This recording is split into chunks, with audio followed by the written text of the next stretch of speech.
Today I'm going to be sharing with you some techniques about how to use ink on Encaustic. I love using inks because they create this incredible surface.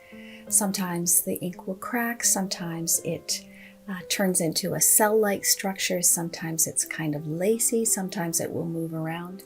The other thing I love is that it's like being a scientist.